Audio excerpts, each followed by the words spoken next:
आइंदा बजट के हवाले से बात कर रहे हैं कि हुकूमत एक आम आदमी को, तनख्वाहदार तबके को जो पहले से टैक्स नेट में हैं, उनको कोई रिलीफ दे पाएगी या हमें वही एक रवैया देखने को मिलेगा कि जो बोझ उठाने वाला तबका है उसी पर मजीद बोझ डाल दिया जाएगा।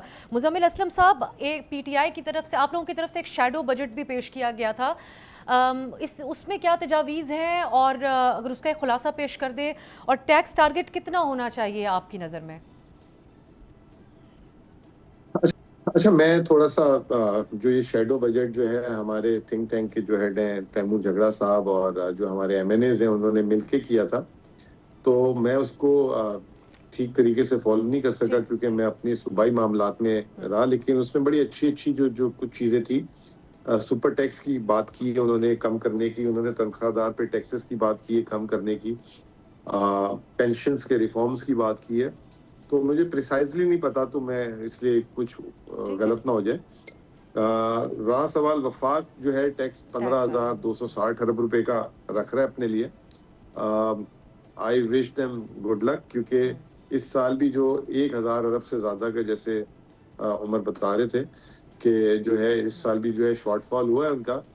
अगले साल का शरे नमू का टारगेट जो है 4% रखा है उन्होंने, तो उसको देखते हुए सामने मुझे नहीं लगता कि ये 15,260 अरब रुपए अचीवेबल है।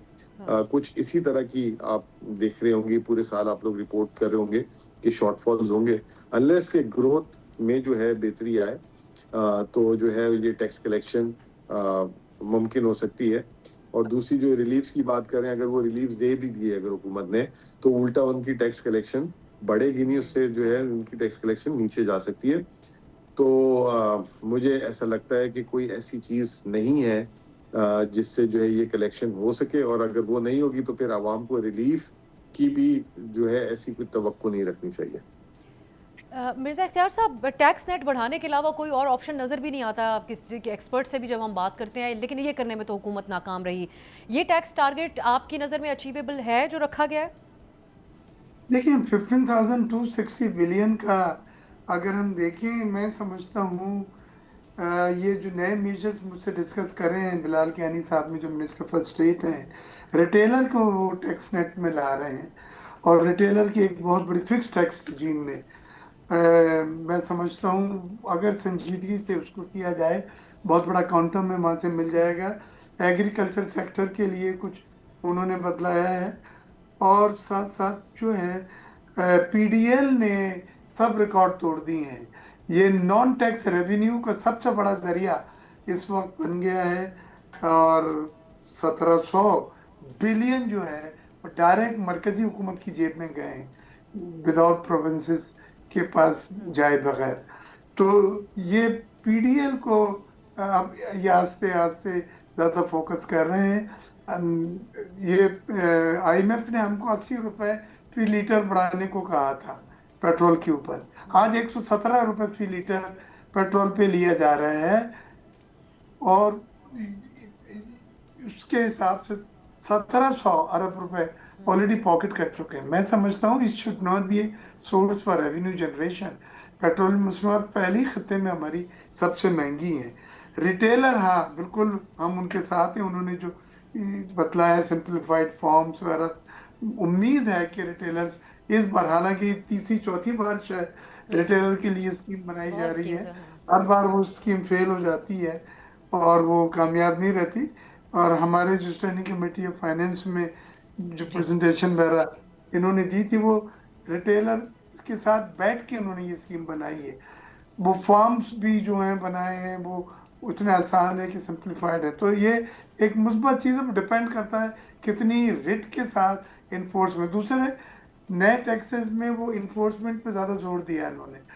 वैसे तो नए टैक्स से 430 से 460 अरब रुपए हैं, बट इन्फोर्समेंट में 700 से ज़्यादा अरब रुपए की बात की जा रही है।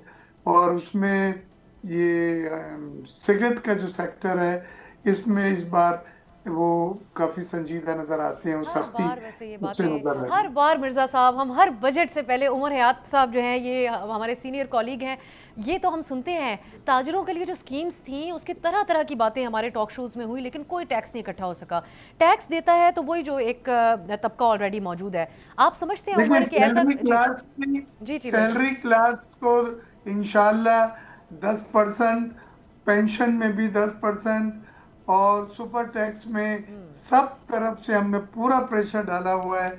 आप कमी देखेंगे, डिमांड तो खत्म करने की थी, लेकिन ये वो 2-3 चीजें जिसमें इवन औरंगजेब साहब अपने तौर पे कन्विंस है, मुझसे कहते हैं कि सैलरी क्लास को ज्यादा टैक्स लग गए, आई बी पेन फॉर इट। तो इस तरह से एक माहौल मुझे लग रहा है कि ये सैलरी क्लास को भी, फिर कारपोरेट सेक्टर में 58 to 60% टैक्स है। जी वो सब मल्टी नेशनल और OIC की जो कंपनियां हैं, बिजनेस काउंसिल वाले आए थे, सबने कहा कि हमने यहाँ बिजनेस इसलिए नहीं कर रहे कि हम 60% जी प्रॉफिट जो है वो हुकूमत को दे दें, फिर ठीक है। हम बंद करते जाते हैं।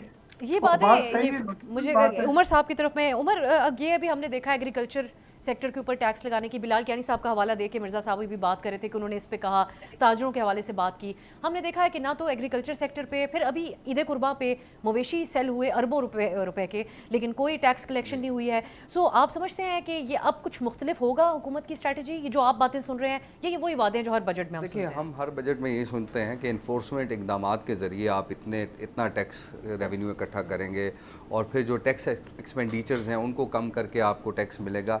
अब मसला ये है कि आप टैक्स, अब ये भी बातें चल रही हैं कि 18% आपका स्टैंडर्ड GST है, तो अगर आप उसको कम करके आवाम को रिलीफ दे दें कि खाने पीने की अशिया पे, अब खाने पीने की जो अशिया है उस पर भी आपने 18% आयद किया हुआ है, तो आम आदमी के लिए मुश्किल तो होगा।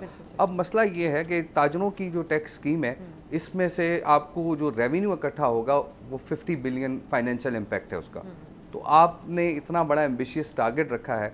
मुझे याद है कि शब्बर जैदी साहब जब चेयरमैन FBR थे तो उन्होंने 5.5 ट्रिलियन का टारगेट रखा, तो हमने कहा जी 5.5 ट्रिलियन का टारगेट आप कैसे अचीव करेंगे? उन्होंने कहा मैं ये करूँगा। उन्होंने कमर्शियल जो बिजली के मीटर्स थे तकरीबन कोई 3 लाख से ज़्यादा लोग आइडेंटिफाई करके उनको नोटिस तैयार किए, लेकिन नहीं भिजवा सके। अब एग्रीकल्चर टैक्स है, एग्रीकल्चर टैक्स कोई देने को तैयार नहीं है। क्यों? वजह कि पॉलिटिकल स्टेक्स जो हैं वो मुतासिर होते हैं। तो जिनकी ज़्यादा ज़मीनें हैं, जिनकी हज़ारों एकड़ पे ज़मीनें हैं, वो एग्रीकल्चर टैक्स नहीं देना चाहते। अब 1 जनवरी से एग्रीकल्चर टैक्स जो है वो लागू होना था, तो कौन दे रहा है एग्रीकल्चर टैक्स? तनख्वाहदार तबका जो है वो दे रहा है, सिर्फ तनख्वाहदार तबका, और कॉर्पोरेट सेक्टर को भी जो है वो प्रेशराइज किया जाता है, जैसे सुपर टैक्स है, कॉर्पोरेट इनकम टैक्स है। तो वो फिर क्या करते हैं, वो अपने एक्सपेंडिचर्स कम करने के लिए लोगों को नौकरियों से निकाल देते हैं या उनकी सैलरीज पे कट लगा देते हैं। ये एक सबसे बड़ा इशू है। मुजम्मिल साहब, टैक्स का दायरा कार बढ़ाना, आपके इसमें अपना एक्सपर्ट ओपिनियन भी शामिल कीजिएगा।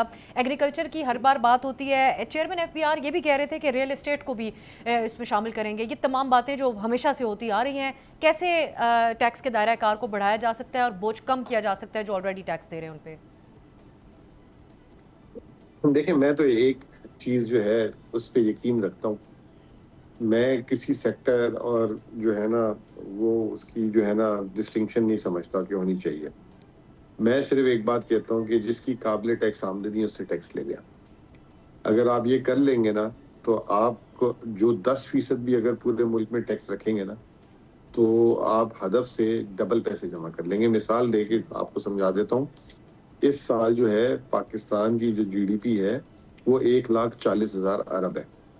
अब 1,40,000 अरब जो है GDP है, अगर जो बंदा काबिल टैक्स उसकी आमदनी है, अगर 10% भी आप उनसे लें तो वो बनता है आपका जो 14,000 अरब, तो सिर्फ इनकम टैक्स बन जाता है। सेल्स टैक्स अलग है, ये सारी चीज़ें अलग है।